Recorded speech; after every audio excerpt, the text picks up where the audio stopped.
आज हम शुरुआत करते हैं अपने मैग्नेटिक इफेक्ट्स ऑफ करंट वाले चैप्टर की। अब पीछे आपने जैसे कल इलेक्ट्रिसिटी का लास्ट पार्ट पढ़ा, ठीक है, हरियाणा के बिजली विभाग के बारे में जान लिया थोड़ा बहुत। तो एक्चुअली वो पार्ट सर्किट और उन सब के साथ अपना फिनिश हो चुका है। और वो जो सेकंड यूनिट थी आपकी, जो थर्ड चैप्टर एनसीईआरटी का, वो कोई इफेक्ट नहीं होता है। एक फर्स्ट चैप्टर, एक फर्स्ट यूनिट एक इफेक्ट है इलेक्ट्रोस्टैटिक इफेक्ट चार्ज का, थर्ड यूनिट एक इफेक्ट है मैग्नेटिक इफेक्ट, यहाँ पे मूविंग चार्ज का मैग्नेटिक इफेक्ट हो, ठीक है। अब एक सवाल तो ये आता है कि भाई सोर्स क्या है मैग्नेटिक फील्ड का, ये जो हम नया फील्ड अब पढ़ेंगे इसका सोर्स क्या होगा? Moving charge. एक ही सोर्स और कुछ चाहिए, मूविंग चार्ज। अब यहाँ पे सवाल ये बनता है चार्ज मोशन पे है या रेस्ट पे, ये तो ऑब्जर्वर पे डिपेंड करता है। रेस्ट और मोशन तो हमेशा ऑब्जर्वर पर डिपेंड करते हैं। एक चार्ज है, एक कह रहा है मोशन पे है, एक कह रहा है रेस्ट पे है, तो एक के अकॉर्डिंग तो मैग्नेटिक फील्ड वो फैला रहा होगा, एक के अकॉर्डिंग। तो क्या मैग्नेटिक फील्ड ऑब्जर्वर पर डिपेंड करेगा? भाई यहाँ एक चार्ज है, मैं यहाँ से बैठ के देख रहा हूँ, मेरे लिए वो रेस्ट पे है। एक बार मैं इसे चल के देखता हूँ तो मेरे लिए वो मोशन में हो गया पीछे, तो क्या उस समय उसने मैग्नेटिक फील्ड फैला दिया? फिर क्या कॉन्सेप्ट है? फिर ये क्या कॉन्सेप्ट है कि भाई moving charges create magnetic field? पता हम तो जस्ट चैप्टर की छोटी सी शुरुआत कर रहे हो, कुछ नहीं। मतलब अगर हम यूं देखें कि कोई भी एक चार्ज है, या उसी तरह से फ्रेम लेते हैं, एक ये ऑब्जर्वर है S, this is at rest on ground, this is at rest on ground। ये कोई चार्ज किसी ट्रेन में रखा हुआ है, जो भी ये ट्रेन है, ये आगे जा रही है जिसमें वेलोसिटी v। मैंने एक और ऑब्जर्वर दिया, वो ट्रेन के अंदर बैठा हुआ है एस डैश, और ये एक चार्ज पार्टिकल है। तो एस डैश के लिए तो चार्ज क्यों रेस्ट पे है कि मोशन में? रेस्ट पे। और एस के लिए मोशन में। तो अगर हम ऑब्जर्वर दो लेके चले, एक एस और एक एस डैश, इलेक्ट्रिक फील्ड दोनों के लिए फैला होगा। क्यों? चार्ज है तो वो तो इलेक्ट्रिक फील्ड फैलाएगा, चाहे वो रेस्ट पे हो चाहे मोशन में। एस भी कहेगा ई नॉन जीरो है, ई फॉर एस में E one low, and E dash मतलब एस डैश के लिए ई टू को, वो भी कहेगा कि ई क्या है, नॉन जीरो। अब बात करें मैग्नेटिक फील्ड की, एस के लिए चार्ज मोशन में है कि रेस्ट में? एस के लिए मोशन में है, तो वो कहेगा कि मैग्नेटिक फील्ड भी नॉन जीरो है, ठीक है। लेकिन एस डैश के लिए चार्ज रेस्ट पे है, तो वो कहेगा कि मैग्नेटिक फील्ड कितना है, जीरो। तो क्या फील्ड कितना है कितना नहीं है, क्या ऑब्जर्वर पे डिपेंड करेगा या सोर्स पे डिपेंड करेगा? तो फिर ये कहाँ कॉन्सेप्ट में मिस्टेक हो रही है? जैसे हम जानते हैं, सभी जानते हैं कि भाई सोर्स ऑफ बी जो बताया जाता है, स्टार्टिंग सोर्स मैग्नेटोस्टैटिक फील्ड की मैं बात कर रहा हूं, तो एक ही बात लिखते हैं मूविंग चार्ज, एक ही हम बात करते हैं मूविंग चार्ज। फिर ये कहाँ दिक्कत है? बताओ इसकी क्या एक्सप्लेनेशन होगी इस चीज की? सुनो, टोटल फील्ड दोनों के लिए सेम रहेगा। जो टोटल फील्ड होगा, टोटल फील्ड इसके लिए होगा E1 vector plus V1 vector, और यहां जो टोटल फील्ड है इसके लिए ओनली क्या होगा, E2। दोनों ऑब्जर्वर्स के लिए ये चीज क्या रहती है, सेम। अगर ऑब्जर्वर के अकॉर्डिंग कोई पार्ट रेस्ट में आ गया, कोई पार्ट मोशन में आ गया चार्ज का, तो ऐसा है कि उसी टोटल फील्ड का कुछ पार्ट इलेक्ट्रिक फील्ड के रूप में दिख जाता है और कुछ पार्ट मैग्नेटिक फील्ड के रूप में। मतलब ये कंबाइंड फील्ड होता है जिसको नाम दिया जाता है electromagnetic field. Electromagnetic field field का कुछ पार्ट आपको इलेक्ट्रिक फील्ड के रूप में नजर आ सकता है, कुछ मैग्नेटिक फील्ड के रूप में नजर आ सकता है। It depends on the observer, ये ऑब्जर्वर पर डिपेंड करता है। क्या ये समझ में आ गया? अब जब तक कुछ ना बोला जाए इस चैप्टर में हम कौन सा ऑब्जर्वर देंगे, ये वाला जो ग्राउंड के किस पे है, रेस्ट पे, ठीक है। हम हर बार जब तक ना बोला जाए ये ऑब्जर्वर लेके चलेंगे, वो ऑब्जर्वर जो ग्राउंड पे रेस्ट पे होगा। क्लियर है ये चीज? ठीक है, चलो मैं आगे बढ़ूं। शुरुआत की जस्ट हमने मैग्नेटिक फील्ड की, इसी चीज को हम फोर्स की तरह ही देख सकते हैं। मान लो एक करंट कैरिंग वायर है जिसमें करंट जा रहा है ऊपर की तरफ, ठीक है। एक पॉजिटिव चार्ज चल रहा है, पॉजिटिव चार्ज इसके पैरेलल है अभी वो विद वेलोसिटी v। हमने पढ़ा है कि पढ़ने के इस चैप्टर में, ये तो एक तरह से रिवीजन क्लास है, कि करंट कैरिंग वायर अपने आसपास क्या फैलाती है, मैग्नेटिक फील्ड। अब मैं देखो यहां मैंने सोर्स की बात की, अब मैं इस साइड बात करूंगा effect of B. Effect of B, source of B कौन था? हाँ, ये कहूं बी फैलाया था by moving charge. Effect of B होगा ऑन मूविंग चार्ज। और ये लोरेंट फोर्स फॉर्मूला आप सभी जानते होंगे, क्या फॉर्मूला होता है? F vector that is equal to Q into V cross B। अगर मैग्नेटिक पढ़ा है नहीं, जो मैं मैग्नेटिक फील्ड, एक current carrying wire electric field फैलाती है क्या? बताओ। एक करंट कैरिंग वायर है, न्यूट्रल करंट कैरिंग वायर है, वायर चार्ज थोड़ी होती है, न्यूट्रल होती हो तो उसमें करंट फ्लो कर रहा है, क्या वो अपने आसपास इलेक्ट्रिक फील्ड फैलाती है कि नहीं? कोई इलेक्ट्रिक फील्ड नहीं फैलाती, क्योंकि उसके अंदर जितने पॉजिटिव आयंस हैं उतने ही नेगेटिव इलेक्ट्रॉन्स हैं, ठीक है। पूरी न्यूट्रल होती है और करंट फ्लो होने से वो चार्ज नहीं हो रही, तो न्यूट्रल ही है, ठीक है। तो ये कोई करंट आई फ्लो करने लगा तो इसने कुछ मैग्नेटिक फील्ड फैलाया होगा। जो हम इस चैप्टर में आगे पढ़ेंगे कि अगर करंट इधर है, राइट हैंड से डायरेक्शन निकाल लो, तो एक मैग्नेटिक फील्ड फैला इधर की तरफ इनवर्ड।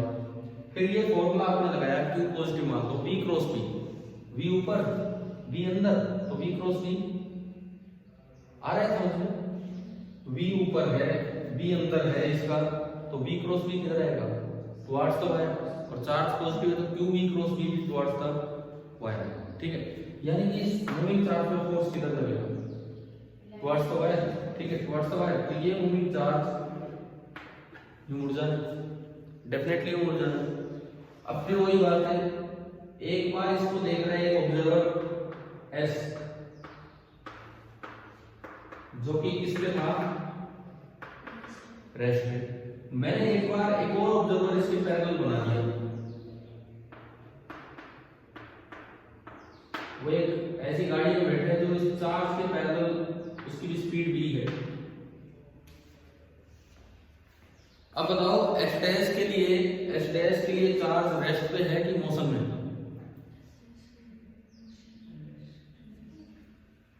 बताओ भाई, रेस्ट पे है। S डैश के लिए जो चार्ज है वो रेस्ट पे है, क्यों? ये v से जा रहा है, इसको भी v से चला दिया, तो S डैश के लिए चार्ज रेस्ट पे है। अगर S डैश के लिए चार्ज रेस्ट पे है तो वेलोसिटी 0, तो फोर्स, फिर ये क्यों मुड़ गया? या S डैश को लगेगा कि सीधा ही जा रहा है? बताओ, नहीं, वो तो मुड़ रहा है, सबको मुड़ता दिखेगा, इसको भी दिखेगा, उसको भी दिखेगा। फिर S डैश कैसे एक्सप्लेन करें इस चीज को? S डैश ऐसे एक्सप्लेन करेगा कि मैग्नेटिक फील्ड तो इसे मोड़ नहीं सकता, क्यों? क्योंकि S डैश के लिए तो किस पे है? रेस्ट पे, और रेस्ट वाले चार्जेस पे तो कभी भी मैग्नेटिक फोर्स लगता ही नहीं। तो S डैश की एक्सप्लेनेशन ये होगी कि यहाँ जरूर कुछ ना कुछ क्या फैल गया है, इलेक्ट्रिक फील्ड। यही तो हमने इधर पढ़ा, टोटल फील्ड होता है, उसका कुछ पार्ट आपको E के रूप में दिख सकता है, कुछ B के रूप में, वो ऑब्जर्वर पे डिपेंड है। जैसे ही यहाँ ऑब्जर्वर चेंज हुआ, आपसे पूछा जाए तो आप यही एक्सप्लेनेशन देंगे कि भाई B तो नहीं बेंड कर सकता, सकता है एच डैश के लिए, इसका मतलब जरूर यहाँ एच डैश के फ्रेम में क्या जनरेट हो गया होगा, इलेक्ट्रिक फील्ड जिसने फोर्स लगाया होगा, जिसकी वजह से ये बेंड हो गया। ठीक है, तो स्टार्टिंग इस चीज से हो रही है कि बी का जनरेशन भी सोर्स डिपेंडेंट है और बी का इफेक्ट भी सोर्स नहीं, ऑब्जर्वर। बी का जनरेशन भी ऑब्जर्वर डिपेंडेंट है और बी का इफेक्ट भी ऑब्जर्वर डिपेंडेंट है। लेकिन जब तक हमें कुछ ना बोला जाए, हम इस 12th क्लास में एक चीज लेके चलेंगे कि ऑब्जर्वर एस है कि एस है, एस, यानी कि वो ग्राउंड पे है, वो रेस्ट पे है। लेकिन इस तरह के सवाल आ सकते हैं, जैसे मैं एक बार पढ़ना चाहूँ, शायद पॉइंट्स टू पाउंडर में था, शायद पर देखते हैं। हाँ, ये पॉइंट नंबर 3, पेज नंबर 168 पे, एनसीईआरटी बुक पेज नंबर 168 पे पॉइंट नंबर 3, पॉइंट नंबर 3 मिल गया। पेज नंबर 168, किसी की बुक में थोड़े पेज नंबर अलग हो, मुझे पता नहीं है, पुरानी बुक है थोड़ी हमारी। Point number 3, recall the expression for Lorentz force. अब लोरेंट्ज फोर्स में टोटल एक्सप्रेशन इन्होंने बोल दिया है, एक तो ये और एक साथ में इलेक्ट्रिक फील्ड का भी, कितना होगा, Q इंटू E। क्लियर है? This velocity dependent force has occupied the attention of some of the greatest scientific thinkers। जो अच्छे अच्छे साइंटिस्ट हुए हैं उनका भी ध्यान गया है कि यार ये वेलोसिटी पे कैसे डिपेंड कर रहा है फोर्स, यानी ये तो ऑब्जर्वर पे डिपेंड कर गया। आगे लिखता है, if one switches to a frame with instantaneous velocity v। देखो मैं s पे था, मैं रेस्ट पे था, मैं s फ्रेम से देख रहा हूँ, मैं रेस्ट पे हूँ। जैसे भी इस स्विच इधर स्विच कर गया, इस पे गया, इसकी भी इंस्टेंटेनियस वेलोसिटी इस वक्त कितनी v, और चार्ज की भी कितनी है v। तो अगर आप इधर स्विच कर गए, मतलब इस फ्रेम से देखते हो, the magnetic part of the force vanishes. क्यों वेनिस हो गया? क्योंकि अगर ऑब्जर्वर भी से चलने लगेगा तो उसके लिए चार्ज की वेलोसिटी 0, तो लोरेंट्ज फोर्स फार्मूला से magnetic part of the force खत्म हो गया है। The motion of the charge particle is then explained. लेकिन वो मुड़ रहा है तो मुड़ ही रहा है, ऐसी कोई बात नहीं है कि वो बेंड नहीं होगा। अब क्या आर्ग्यूमेंट है आपका यहाँ पे? Is then explained by arguing that there exist an appropriate electric field in the new frame. एस के लिए कोई इलेक्ट्रिक फील्ड नहीं था, लेकिन एच डैश के फ्रेम में वहां क्या जनरेट हो गया होगा, electric field. We shall not discuss the details of this mechanism, कैसे वो कन्वर्ट होता है वो हम उस पर नहीं जाएंगे। However we stress that the resolution of this paradox, paradox होता है contradictory statement, self contradictory statement जिनसे कंफ्यूजन क्रिएट होगी। However we stress that the resolution of this paradox implies that electricity and magnetism are linked phenomena, जिसको नाम दिया गया electromagnetism.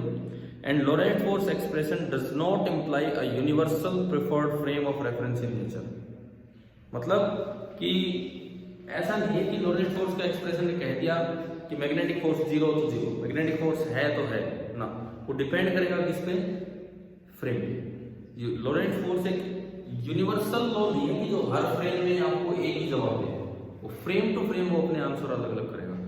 लेकिन क्या फ्रेम चेंज होने से टोटल फोर्स ऑब्जर्वर डिपेंडेंट है कि नहीं है? बताओ, टोटल फोर्स ऑब्जर्वर डिपेंडेंट नहीं है, उसका कुछ पार्ट इलेक्ट्रिक है, कुछ पार्ट मैग्नेटिक है। कितना इलेक्ट्रिक कितना मैग्नेटिक वो ऑब्जर्वर डिपेंडेंट। समझ आ गई? तो मैंने शुरुआत आपके points to ponder number 3 point से की है, और इसमें दोनों काम कर दिए हैं, एक बार जनरेशन और एक बार इफेक्ट। ठीक है, देखो आया नहीं है इस तरह का सवाल बोर्ड में, लेकिन आ सकता है, आपकी बुक में दिया हुआ है, तो मैंने 2 एग्जांपल्स आपको दे दिए।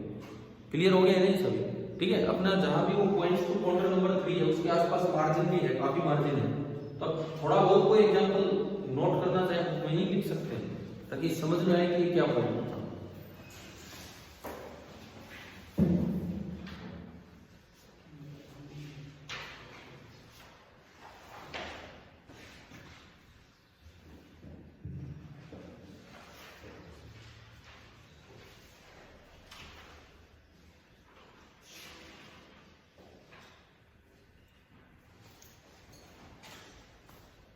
इस चैप्टर में जो सीक्वेंस आपकी बुक में भी और जो हमारी भी रहेगी, पहले हम पढ़ेंगे इफेक्ट ऑफ बी और उसके बाद generation of B. Electric field में पहले पढ़ते थे जनरेशन और उसके बाद इफेक्ट, लेकिन इसमें पहले इफेक्ट ऑफ बी पढ़ लेते हैं। सारे नोट्स में इसी टाइप से ही दिए रहते हैं।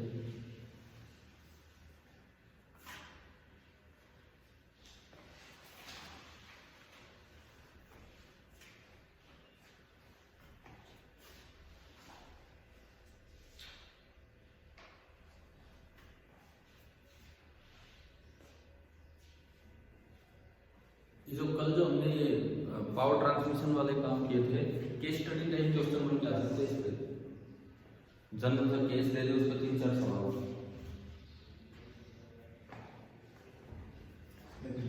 आ जाओ।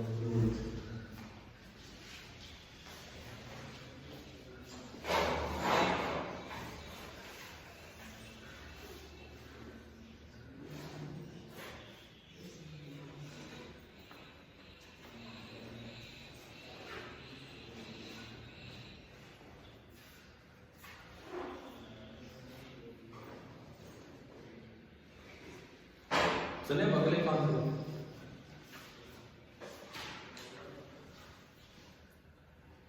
अब हम शुरुआत इधर से ना करके शुरुआत इधर से करेंगे।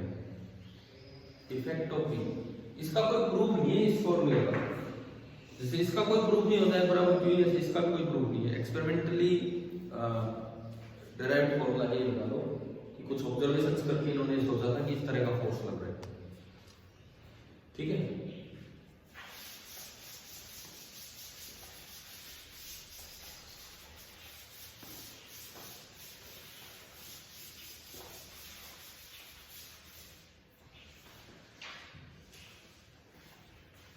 अच्छा अब देखो इसके बाद सुनो, ये जो लोरेंट्ज फोर्स का जो फॉर्मूला है, हम केवल मैग्नेटिक पार्ट की बात करेंगे, Q × V cross P।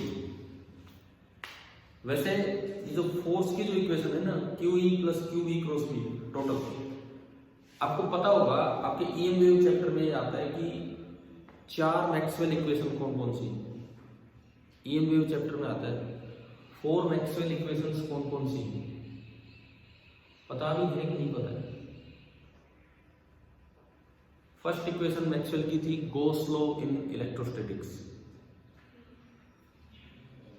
First equation of Maxwell थी गोस लॉ इन इलेक्ट्रोस्टैटिक्स। आपको ध्यान ही नहीं है वो चीजें, कोई बात नहीं, फिर मैं अभी क्यों जिक्र करूं, लेकिन मैं अब एक बात का जिक्र कर देता हूं। आपसे पूछा जाए उन 4 मैक्सवेल इक्वेशन के अलावा कौन सी ऐसी 5वीं इक्वेशन है कि इन 5 इक्वेशन से पूरा इलेक्ट्रोमैग्नेटिज्म एक्सप्लेन हो सकता है।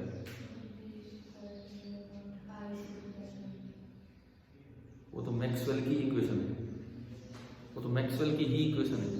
मैंने पूछा 4 मैक्सवेल इक्वेशंस के अलावा एक और 5वीं इक्वेशन कौन सी है कि उन 5 इक्वेशन से इलेक्ट्रोमैग्नेटिज्म कंप्लीट होता है, एग्जैक्टली आप एक एक चीज एक्सप्लेन कर सकते हो। वो 5वीं इक्वेशन ये है, force equation, F = QE + Q × V cross B। तो ये बहुत इंपॉर्टेंट इक्वेशन है, ठीक है, जो कंप्लीट फोर्स वाली इक्वेशन है। अभी आपको आइडिया नहीं है मैक्सवेल इक्वेशंस का, चलेंगे हम बढ़ेंगे, वहां तक हम पहुंचेंगे, तो बहुत दिन का भी काम नहीं है। मैग्नेटिज्म, देन वो EMI/AC एंड देन वो EM वेव, इस तरह का काम। तो ये जो फोर्स का हम मैग्नेटिक पार्ट अभी यहाँ स्टडी करने वाले हैं, F = Q × V cross B। देखो एक बड़ी खास बात है इस फोर्स में, मैग्नेटिक फोर्स में, magnetic part of the force में, एक तो वेलोसिटी डिपेंडेंट है और उसकी डायरेक्शन पे भी बहुत ज्यादा डिपेंड कर रहा है। मान लो V और B के बीच का एंगल थीटा है, तो फोर्स कितना होगा, QVB sin थीटा। अगर थीटा 0 डिग्री ले लिया आपने, वेलोसिटी को B पैरेलल दे दिया, तो फोर्स कितना, 0। थीटा 180 डिग्री दे दिया, 0 sin 180 भी 0 होता है। यानी कि आप कई बार तो पता ही नहीं लगा पाते यहाँ मैग्नेटिक फील्ड है कि नहीं। हमें तो ये सिखाया जाता है कि मूविंग चार्ज पे अगर फोर्स लगे तो मैग्नेटिक फील्ड है। आपने फेंक के देखा, कोई फोर्स ही नहीं लगा, तो क्या मैं इससे कंक्लूड कर सकता हूँ कि मैग्नेटिक फील्ड नहीं है? नहीं कंक्लूड कर सकते, क्योंकि हो सकता है आपने उधर फेंक दिया, जिधर B था। अगर B और B पैरेलल भी हो जाए तो भी मैग्नेटिक फोर्स 0, तो उससे तो आइडिया लगा ही नहीं। तो किसी तरह से ये फॉर्मूला सोचा गया और ये बनाया गया कि ये मैग्नेटिक फोर्स का फॉर्मूला। इसमें जो सबसे ज्यादा यूज किया गया जो केस है वो है कि अगर आपने एक इलाके में परपेंडिकुलर डायरेक्शन में एक यूनिफॉर्म मैग्नेटिक फील्ड लगा रखा है, जैसे मैंने क्रॉस लगा दिया, अगर मैंने किसी इलाके में परपेंडिकुलर डायरेक्शन में एक यूनिफॉर्म मैग्नेटिक फील्ड लगा रखा है, उसके अंदर कोई चार्ज पार्टिकल छोड़ा कहीं भी, इसका चार्ज q है और मास m है, और इसको एक वेलोसिटी v दे दी इसके अंदर मैग्नेटिक फील्ड के अंदर। देखो मैंने क्या कहा है कि मैं बाहर से एंट्री नहीं करवा रहा, बाहर से एंट्री नहीं करवाई। एक चार्ज चल रहा था, अचानक से मैं पोल ले आया, मैग्नेटिक पोल। मैग्नेटिक पोल लाने का मतलब है कि वहां क्या फैला दिया आपने, मैग्नेटिक फील्ड। ठीक है, एक होता है पहले से फील्ड है, चार्ज बाहर से एंट्री कर रहा है। मैं कह रहा हूँ चार्ज चल रहा था और अचानक आपने फील्ड लगा दिया, इस तरह का काम। ठीक है, तो इसमें देखो आप Lorentz force Q B cross B, Q positive मान लो तो बी क्रॉस बी किधर आएगा, v ऊपर b अंदर, तो b क्रॉस b किधर आएगा बताओ।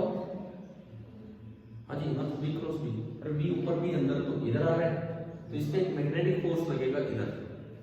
ठीक है, इस पे एक मैग्नेटिक फोर्स लगेगा इधर, और ये यूं बेंड करके और कैसा पाथ कर जाएगा, सर्कल। याद रखो अगर v और b परपेंडिकुलर रहते हैं तो पाथ कैसा होगा, सर्कल। और ये क्यों सर्कल में जाएगा, जैसे इसकी वेलोसिटी इधर होगी v क्रॉस b से फोर्स इधर होगा, वेलोसिटी इधर होगी v क्रॉस b से फोर्स इधर होगा, और इस तरह का ये एक सर्कल बना लेगा। क्या मैग्नेटिक फोर्स वेलोसिटी चेंज कर सकता है, बताओ। क्या मैग्नेटिक फोर्स वेलोसिटी चेंज कर सकता है? इसका तो बहुत सीधा जवाब है, करने लग रहा है वेलोसिटी चेंज। अरे वेलोसिटी डायरेक्शन चेंज होगी तो वेलोसिटी तो चेंज होगी। ठीक है, अगला सवाल, क्या मैग्नेटिक फोर्स स्पीड चेंज कर सकता है? क्यों नहीं कर सकता स्पीड चेंज? क्या कारण क्या होगा इसका? देखो फॉर्मूला ऐसा है कि इसमें क्रॉस प्रोडक्ट आ रहा है। क्रॉस प्रोडक्ट आने का मतलब है कि फोर्स हमेशा वेलोसिटी के परपेंडिकुलर होगा। कोई भी फोर्स वेलोसिटी का मैग्नीट्यूड और डायरेक्शन कैसे चेंज करता है, सुनिए। ये वेलोसिटी, ये फोर्स, इसके दो टुकड़े कर दो। जो अलोंग द वेलोसिटी कंपोनेंट होता है वो तो मैग्नीट्यूड चेंज करता है, और जो परपेंडिकुलर टू वेलोसिटी कंपोनेंट होता है वो डायरेक्शन। लेकिन मैग्नेटिक फोर्स तो हमेशा ही वेलोसिटी के परपेंडिकुलर, चाहे v b के परपेंडिकुलर हो या ना हो। ये बात सुनो, चाहे v b के परपेंडिकुलर हो या ना हो, ये तो हमने एक स्पेशल केस लिया है। मैग्नेटिक फोर्स हमेशा वेलोसिटी के क्या होते हैं, परपेंडिकुलर। ठीक है, इट मींस क्या अलोंग द वेलोसिटी उसका कोई कंपोनेंट आ रहा है? क्या फोर्स का अलोंग द वेलोसिटी कोई कंपोनेंट है? नहीं है, तो it can never change the speed, direction ही तो कर रहा है। It can never change the magnitude of velocity और इट्स स्पीड। क्लियर है? मैग्नेटिक फोर्स कभी भी स्पीड चेंज नहीं करवा पाएगा, एक बड़ा अच्छा सा रिजल्ट है। अच्छा, अगर स्पीड चेंज नहीं करवा पाया, चेंज इन काइनेटिक एनर्जी कितना होगा? जीरो। वर्क एनर्जी थ्योरम कहती है work done is equal to change in kinetic energy. तो बड़ा ही जनरल सा रिजल्ट है जो हमें बहुत अच्छे से याद रखना चाहिए। कैसा ही केस आ जाए, कैसा भी केस आ जाए, मैग्नेटिक फोर्सेस नेवर डू। मतलब कई बार हमें लगता है यार फोर्स है, वर्क होगा, कोई सा केस में आपको फंसाने, आपको लगे कि इधर फोर्स लग रहा है उधर डिस्प्लेसमेंट हो रहा है, तब भी नहीं। मैग्नेटिक फोर्स का तो वर्क हमेशा कितना होगा? जीरो होगा, क्योंकि ये चार्ज पार्टिकल की वेलोसिटी के परपेंडिकुलर लगता है force. Power of magnetic force, work done zero क्यों है? क्योंकि change in kinetic energy zero. Power of magnetic force zero. F dot V होती है पावर होती है एफ डॉट वी, यानी कि F into V into cos 90 कितना हो गया? जीरो। तो कुछ रिजल्ट्स अपनी समझ आ रहे हैं मैग्नेटिक फोर्स के बारे में। बड़ा इंपॉर्टेंट फोर्स है, लेकिन कुछ इसकी लिमिटेशन है। ना तो ये स्पीड चेंज कर पा रहा है, ना ये वर्क कर पा रहा है, ना इसकी कोई पावर है। क्लियर हो गया यहाँ तक? ठीक है, अब बात आती है कि सर्कुलर पाथ का रेडियस कितना होगा? mv/q। ठीक है, अब देखते हैं कैसे। आसान सा ही काम है ये भी। अगर आप ये फॉर्मूला लगाएं और थीटा को 90 डिग्री लें, sin 90 डिग्री 1, तो जो फोर्स टुवर्ड्स द सेंटर आ रहा है that is q * v * b, और ये जो q भी है सेंट्रीपिटल फोर्स का काम कर रहा है, तो it will be equal to mass of the particle into centripetal acceleration, and that is v² / r। अब अगर देखें तो एक बी कैंसिल, आर ऊपर ले जाओ, क्यू बी नीचे ले जाओ, तो मेरे पास रेडियस का फॉर्मूला आ गया M B upon Q B. Radius of the circular path मेरे पास आ गया M B upon Q B. ठीक है, क्लियर है। इसको मोमेंटम में लिखना हो तो पी अपॉन क्यू बी, इसको काइनेटिक एनर्जी में लिखना हो तो अंडर रूट 2m के। मोमेंटम होता है under root 2m into kinetic energy. तो ये सारे फॉर्मूले वैलिड है यहाँ। P upon Q B under root 2m के अपॉन क्यू बी, ये सारे के सारे फॉर्मूले आपके वैलिड है।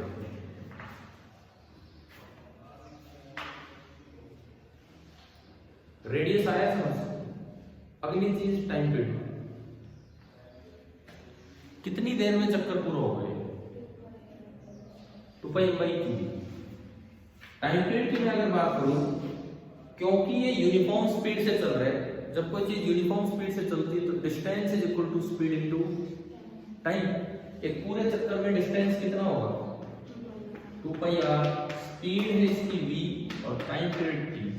r को मैं लिख सकता हूं mv अपॉन qb, और v से v कैंसिल, तो जो टाइम पीरियड आया वो कितना आ गया, 2πm अपॉन qb। जो आपका टाइम पीरियड आया वो निकल के आया 2πm अपॉन qb। समझ आया कि है? ठीक है। टाइम पीरियड में खास बात यह आ गई है कि this time period is independent of speed. ये भी एक बड़ी काम की चीज है। This time period is independent of speed. क्या इसमें स्पीड आ रही है क्या? नहीं। इसका मतलब ये है कि भाई जी आप तेज भाग लो और चीज धीरे चलो, आपका चक्कर तो उतनी देर में पूरा होगा। इसमें क्या पैराडॉक्स है? मतलब मैं तेज भाग रहा हूं तो भी उतनी देर लगती मेरे को, ये कह रहे हैं। तो इसमें कुछ नहीं होगा। मैग्नेटिक फील्ड तो किसी पोल ने फैला रखे होंगे। मेरा चार्ज और मास है, क्योर है, चार्ज और मास है, क्योर है। मैं जिस फील्ड में तेज भाग लूं और से मैं धीरे चलूं, मेरा चक्कर उतनी देर में पूरा होगा। ये क्या पैराडॉक्स है? कोई तेज चलेगा तो उसका जो राउंड है जल्दी पूरा होना चाहिए, देर में जल्दी होना चाहिए। लेकिन ये फॉर्मूला तो ऐसा आ गया कि ये तो डिपेंड ही नहीं कर रहा स्पीड पे। m और q सेम, वही पार्टिकल होगा। b सेम, तेज चल रहे हैं धीरे चल रहे हैं, उतनी देर में चक्कर पूरा हो रहा है। ये क्या है?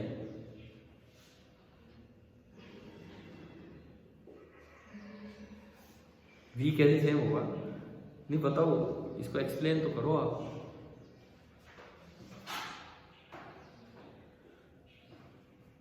यार यूं देखे तो ये तो एक बड़ा अच्छा चैप्टर है। शुरुआत से ही एक अच्छी सी शुरुआत है। हमने पहले देखा पता नहीं ई फैला है, बी फैला है, क्या फैला है, वो भी पता होना चाहिए। अब तो आए नहीं थे आप वहां भर रहे हो, उस समय पढ़ा दिया। देखो लेट आए थे आप, देख लो ये वीडियो लेक्चर से देख तो लेना, शुरू में 15 मिनट 10 मिनट जो भी। हाँ तो अब बताओ इस बात का रीजन दो कि तेज चलने के बावजूद उतना ही टाइम कैसे लग रहा है।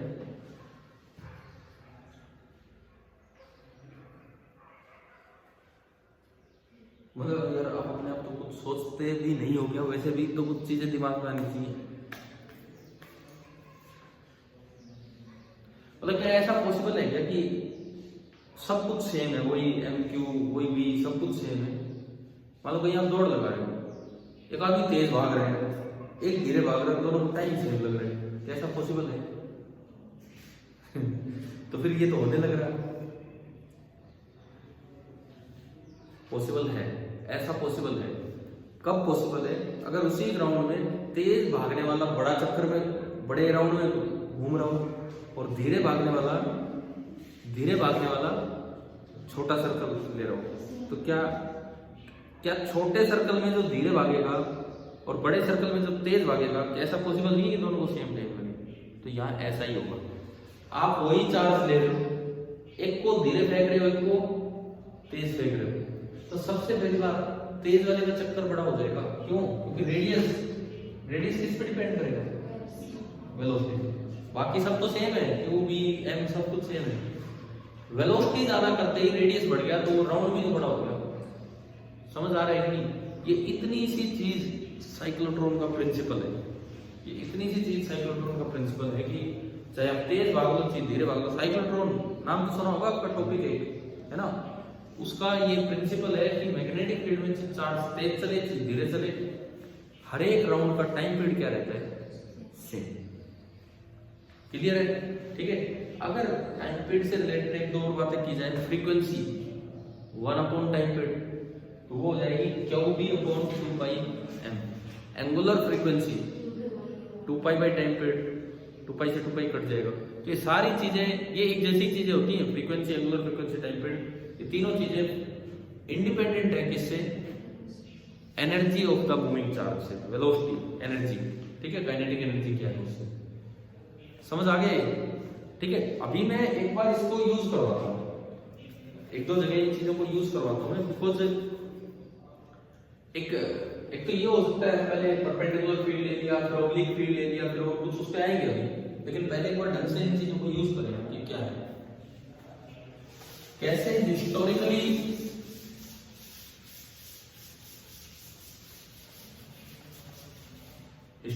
कैसे ये चीजें यूज की गई थी, उस पर मानते नाम सुना है?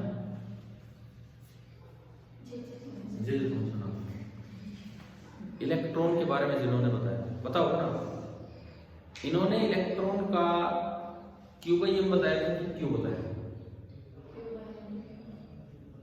क्यों किसने बताया? इसने नहीं बताया, उसने बताया था। Millikan's pointer experiments, Charles Millikan ने बताया था। QM की वैल्यू पहले इन्होंने बता दी थी, पहले बता चुके थे, तो इन्होंने इन चीजों का ही तो यूज किया था ये QM बताने के लिए। कैसे यूज किया था देखिए, क्या इनका तरीका था वो आप समझिए। इन्होंने क्या किया, लैब में अपने कुछ पार्टीशन बना लिए अलग अलग, ये मिडल पार्ट,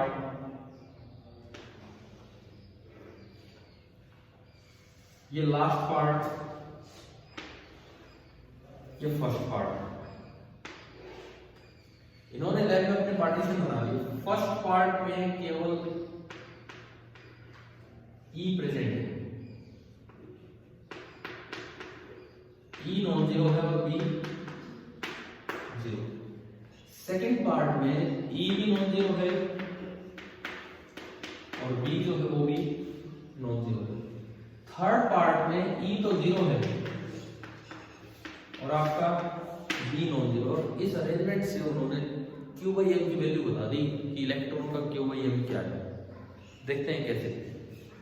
देखो यहाँ इलेक्ट्रिक फील्ड, एक बार ध्यान दो, यहाँ केवल इलेक्ट्रिक फील्ड, मैंने माना कि कुछ पोटेंशियल डिफरेंस आपने लगा दिया, ये माइनस ये प्लस, ये यूं कहें इधर मैं प्लस लेता हूँ, इधर माइनस, और पोटेंशियल डिफरेंस कितना लगा दिया V।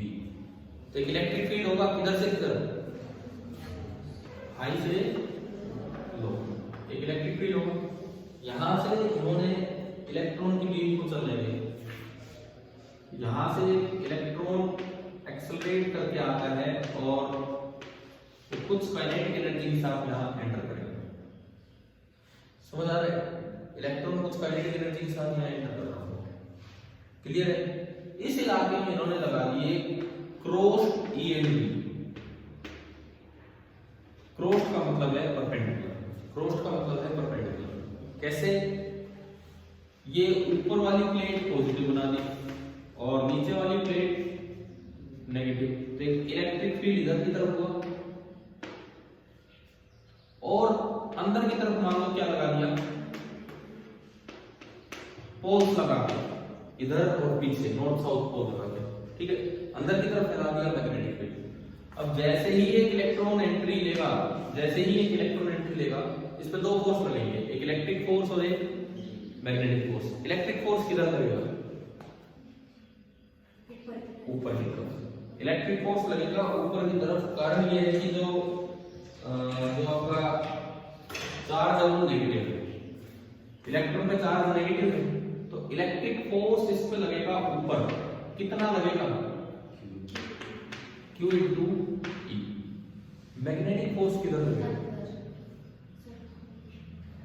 सर्कुलर कौन सा फोर्स होता है? Magnetic force. Q B cross B करो और कुछ नहीं करना। उस साइड आप केवल और केवल इसमें बी क्रॉस बी करो।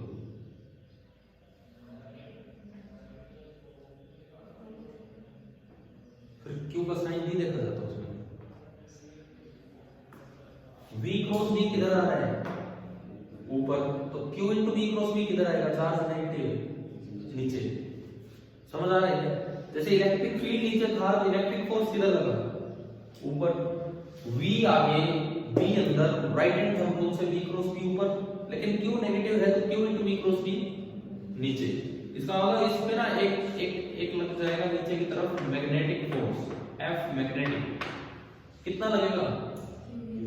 QVB sin 90 डिग्री, यानी कि ये आपका लगेगा E into V into B। V क्या चीज है इसकी? वेलोसिटी। ये मैं पोटेंशियल डिफरेंस हटाता हूं यहाँ पे, तो उससे कंफ्यूजन होता है। V कोई भी वेलोसिटी के साथ आया था EV। तो सबसे पहले तो पर्टिकुलर वेलोसिटी सेलेक्ट करनी है आपको। ये जो बीच वाला पार्ट है ना, बीच वाला पार्ट, इसको बोलते हैं वेलोसिटी सिलेक्टर। जो बीच वाला पार्ट है इसको बोलते हैं वेलोसिटी सिलेक्टर। सबसे पहले आपको एक पर्टिकुलर वेलोसिटी सेलेक्ट करनी है ताकि ये बीम जो सीधी आए मुझे उसकी वेलोसिटी पता हो। जो बीम सीधी चल के आए मुझे उसकी वेलोसिटी पता हो। देखो अगर ई ज्यादा हो गया EVB से तो ये बीम किधर मुड़ेगी? ऊपर। एक बार ध्यान देना आप इधर। ऊपर वाली जो बीम होगी, जो बीम ऊपर गई, उसके लिए EVB कम है। देखो इधर, देखो मैं इसी बता रहा हूं, EVB is less than EE, और you can say BB is less than E, और यू कैन से कि इसकी जो स्पीड है this is less than E by B। तो जिनकी स्पीड E और B कौन से? इस इलाके के, इस इलाके के, समझ गए? जिनकी स्पीड E by B से कम थी वो तो किधर बेंड हो गए? ऊपर। अच्छा जो नीचे बेंड हो गए उनका क्या? EVB EE से ज्यादा होगा तो VB E से बड़ा होगा तो B will be greater than E by B। तो ये जो बीम है ये, इनके लिए B will be greater than E by केवल कौन सी बीम सीधी दिख रही होगी? जो इक्वल है, जिनके लिए B कितना है? तो बताओ क्या आपने वेलोसिटी सेलेक्ट कर दी? केवल इन दो चीजों से आपने वेलोसिटी सेलेक्ट कर दी, E से और B से। क्लियर हुआ? उसके बाद जेजे थॉमसन ने क्या किया? E को ऑफ कर दिया। वेलोसिटी सेलेक्ट करने के बाद E को ऑफ कर दिया और ये बाहर से एक एंट्री होगी। बाहर से एंट्री हुई, परपेंडिकुलर एंट्री होगी क्योंकि B को किधर लगा रखा आपने? इसमें भी तो B है बस मैंने E को ऑफ किया और कुछ नहीं। ठीक है, B आगे लगा रखा है अंदर की तरफ, वेलोसिटी आगे। फिर से बताओ मैग्नेटिक फोर्स बच गया, किधर लगेगा? वो लग ही रहा था ऊपर ही, ऊपर। नीचे लग रहा था तो नीचे लगेगा, ऊपर कैसे? अब ऊपर कैसे हो जाएगा? V क्रॉस B किधर है? ऊपर। तो Q into V cross B किधर होगा? क्योंकि ये नेगेटिव चार्ज है। क्लियर है?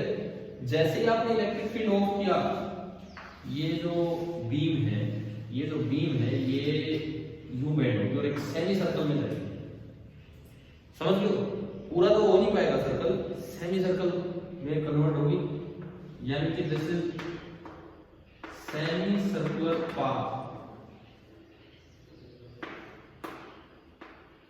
Traced by the electrons. अब ये ना काफी चमक दिखाते रहते हैं, ऐसा उसमें मटेरियल लगा दिया जिससे इलेक्ट्रॉन जहां भी टकराए वो चमकता रहे कि भाई कहां आ रहे हैं। तो क्या उससे सेमी सर्कल का रेडियस नहीं पता लग गया? यहां से एंट्री लिए वापस यहाँ आया, डायमीटर हो गया, डायमीटर हो गया तो आधा क्या होगा उसका? रेडियस। यहां से क्या मेजर कर दिया? रेडियस। इसका रेडियस मेजर किया। अब रेडियस का फॉर्मूला क्या होता है? mv upon qb। mv upon qb। r आपने मेजर कर रखा है, v कितना आपने सेलेक्ट कर रखा है? v कितना? e by e मैंने इसमें पुट किया। r is equal to m by e, v कितने? e by b और एक भी नीचे है तो e by b स्क्वायर बन गया। और यहां से मेरे पास स्पेसिफिक चार्ज आ गया। स्पेसिफिक चार्ज मतलब चार्ज पर यूनिट मास, और ये आ गया E upon RB square. J J Thomson ने कितनी आसानी से इस इलेक्ट्रॉन जैसी चीज का स्पेसिफिक चार्ज निकाल दिया। समझ आ रहा है ना? ई इलेक्ट्रिक फील्ड है जो इस इलाके में यूज किया गया था, बाद में ऑफ किया। बी मैग्नेटिक फील्ड है जो इस इलाके में भी था, इधर भी है। और आर क्या चीज है? रेडियस, जो इस पाथ को ट्रेस किया इलेक्ट्रॉन ने, उसको आपने देखा और उसका रेडियस मेजर किया। ये मेजर्ड वैल्यू है, ये अप्लाइड वैल्यू है ई और बी, और आर मेजर्ड वैल्यू है। तो बताओ क्या स्पेसिफिक चार्ज जे थॉमसन ने कैसे निकाला? समझ आया कि नहीं आया? ठीक है, बड़ा यार हिस्टोरिक सा चैप्टर है, देखे तो 1897 की बात है ये, 1857 में।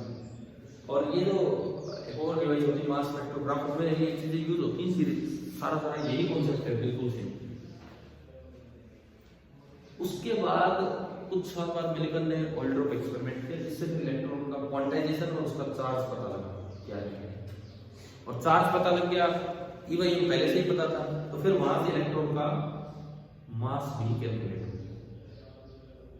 समझ आ गया? ठीक है, पूरे चांसेस होते हैं इस पे कोई सवाल आ जाए, पूरे चांसेस हैं। क्या अब एक बार अपनी बुक में आते हैं कि कहाँ क्या कुछ होगा ऐसा, थोड़ा सा हम आगे चले गए, बीच में कुछ चीजें छोड़ते हुए। पेज नंबर 140 आप निकालें, या भी लिख लेना, कोई नहीं, मैं बोर्ड से हटा दिया, एक बार आइए इसमें। पेज नंबर 140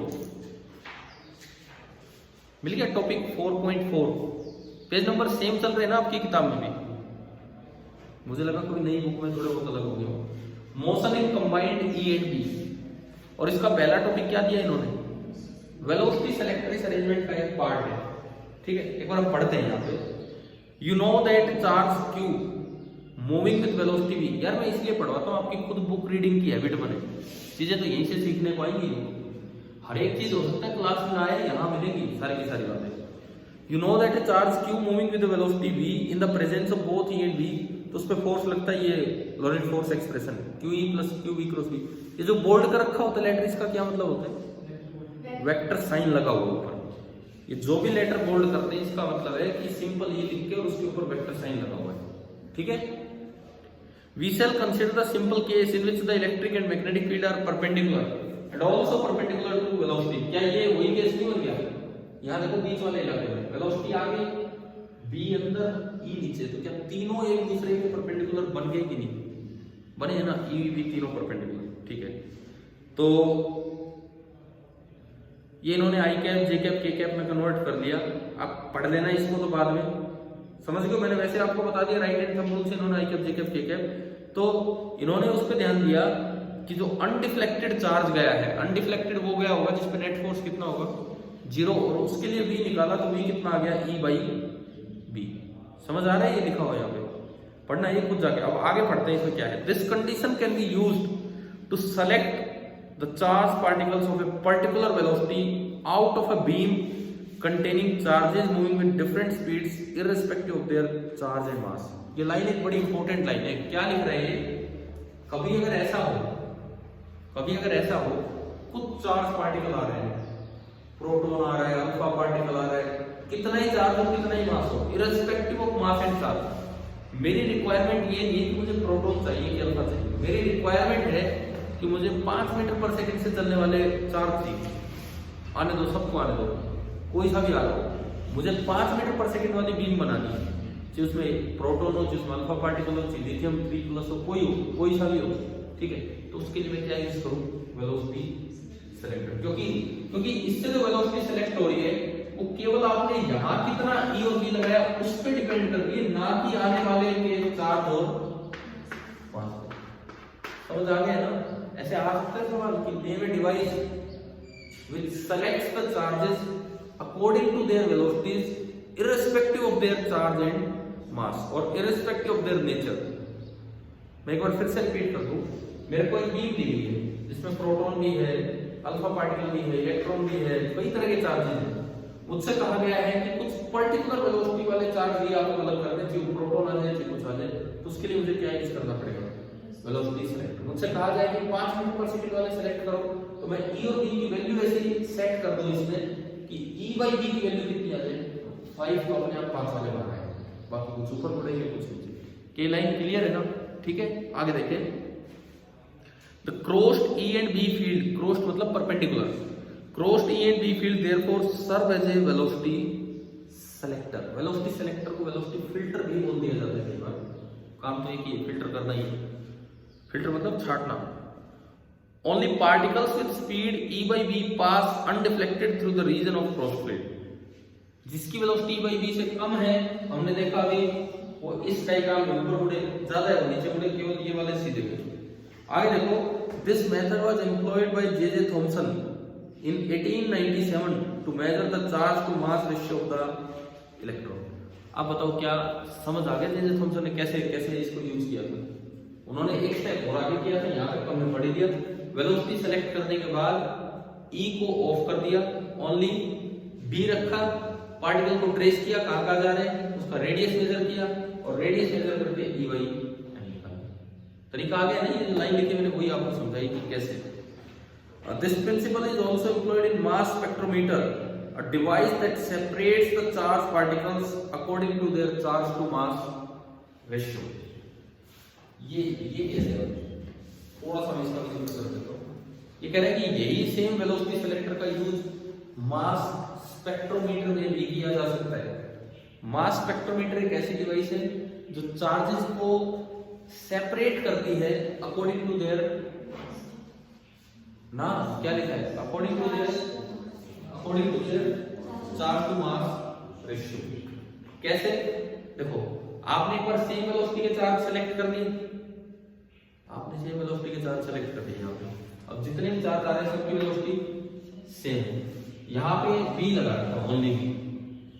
तो अब देखो, चार्ज टू मास रेशियो के अकॉर्डिंग मुड़ेंगे, जितने नेगेटिव चार्ज है वो सारे किधर मुड़ेंगे, नीचे। ये तो बीम आई है, ये तो मैंने कहा 5 मीटर पर सेकंड की बीम आ गई, क्या ये इस बात पर डिपेंड कर रही है कि उसमें पॉजिटिव चार्ज है कि नेगेटिव है कि प्रोटॉन है कि इलेक्ट्रॉन कि अल्फा, कुछ नहीं, सब आ गया। अब आपको उनको सेपरेट करना है E by M रेशियो पे। पहली बात, इस डायग्राम के अकॉर्डिंग जो नेगेटिव चार्ज थे वो सारे किधर मुड़ेंगे, नीचे, जो पॉजिटिव चार्ज है वो सारे किधर मुड़ेंगे, ऊपर। ठीक है, क्लियर है? आपको यूं दिया गया, ये बीम में, मैं आपसे एक सवाल पूछता हूं, इस बीम में 5 मीटर पर सेकंड से आने वाली बीम में कहा गया एक प्रोटॉन आया, एक न्यूट्रॉन आया, एक इलेक्ट्रॉन आया और एक अल्फा पार्टिकल आया। आइडेंटिफाई करो कौन कौन कैसे गया होगा। तो देखो, सबसे पहली बात न्यूट्रॉन, जो सीधा ही जाता रहा उसको तो हम क्या बोलेंगे, ये तो क्या था, न्यूट्रॉन। अच्छा, इन दोनों पे पॉजिटिव चार्ज है और इलेक्ट्रॉन पे नेगेटिव, तो एक नीचे मुड़ेगा और दो ऊपर। तो जो नीचे मुड़ा वो फिक्स हो गया इलेक्ट्रॉन।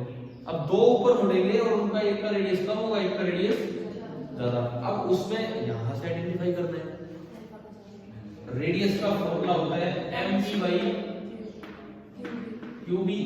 वेलोसिटी तो सबकी सेम आ गई, वेलोसिटी तो आपने फिल्टर से सेलेक्टर से सेम कर दी।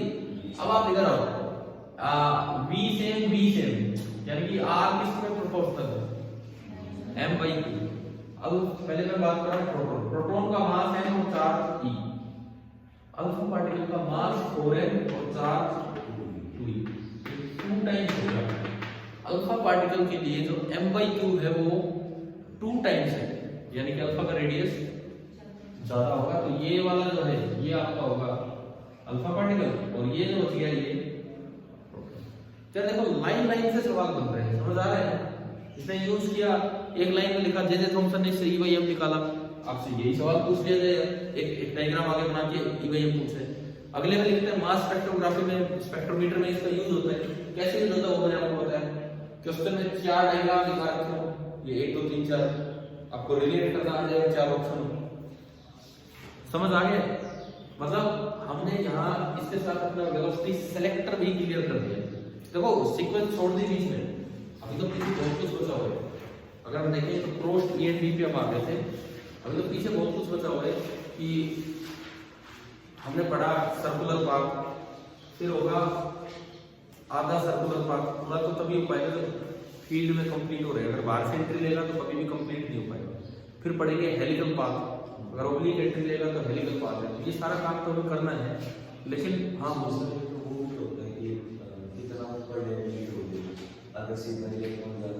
वो केवल इलेक्ट्रिक फील्ड का काम है जो आप जिक्र कर रहे हो। जब जिक्र कर रहे हो ना, वो मैं बताता हूँ कहाँ का। ये उस बात की बात कर रहे हैं, transverse deflection is directly proportional to Q by M. समझ गए? वो तब था, वो तो क्वेश्चन भी आपके फर्स्ट चैप्टर में हमने किए भी होंगे। वो transfer deflection is proportional to Q by M वो था तो ओनली इलेक्ट्रिक फील्ड होगा। ठीक है, यहाँ मास स्पेक्ट्रोग्राफी में सेम वेलोसिटी सेलेक्ट करके फिर इसको यूज करें।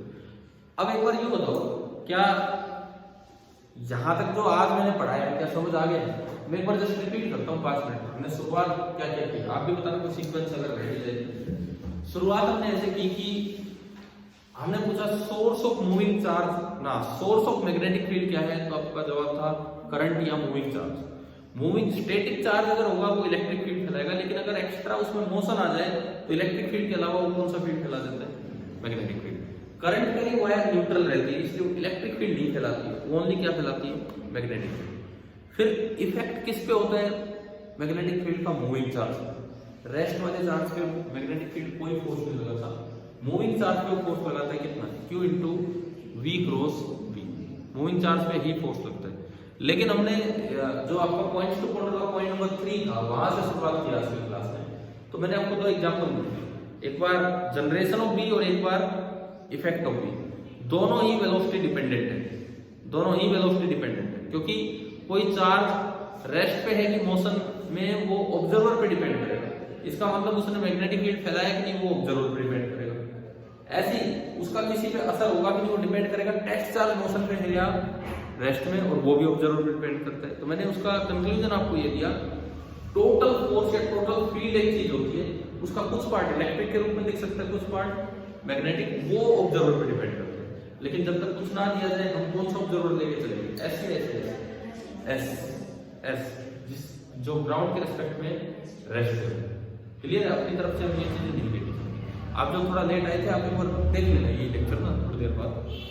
और उसके बाद ये होने के बाद हम गए कि Lorentz force equation F is equal to QE plus QV cross V। मैंने कहा 4 मैक्सवेल इक्वेशन के अलावा यही 5वीं बेसिक इक्वेशन है, ये 5 इक्वेशन मिलकर पूरे इलेक्ट्रोमैग्नेटिज्म को एक्सप्लेन कर देते हैं। ठीक है, फिर हम उसके बाद आए कि जो मूविंग चार्ज है, आप एक ऐसा यूनिफॉर्म फील्ड ले रहे हैं जिसमें V और B एक दूसरे के परपेंडिकुलर है, तो हमें पाथ का पता लगाओ कैसा होगा? सर्कुलर होगा। Radius mv by QV, time period 2πm/QV, है ना? वहां भी एक दो चीजें हमने देख ली जो पैराडॉक्स का काम करते हैं कि टाइम पीरियड स्पीड पे डिपेंड कैसे नहीं कर रहे हैं।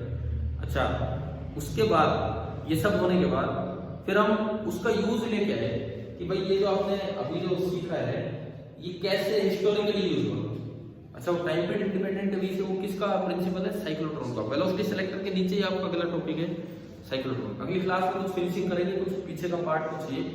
लेकिन आप ये बताओ वेलोसिटी सेलेक्टर में एक एक लाइन आपको समझ आ रही है? जे थॉमसन ने कैसे यूज किया वो मैंने आपको बता दिया, सवाल बन के आ सकते हैं आगे। ठीक है, और मास स्पेक्ट्रोमीटर में कैसे यूज होता है वो भी आपको बता दिया। क्लियर है? इससे आगे हम कल पढ़ते हैं। और इस वीक आपकी क्लास सुबह होगी, तो 6:15 से 7:15, 7:30,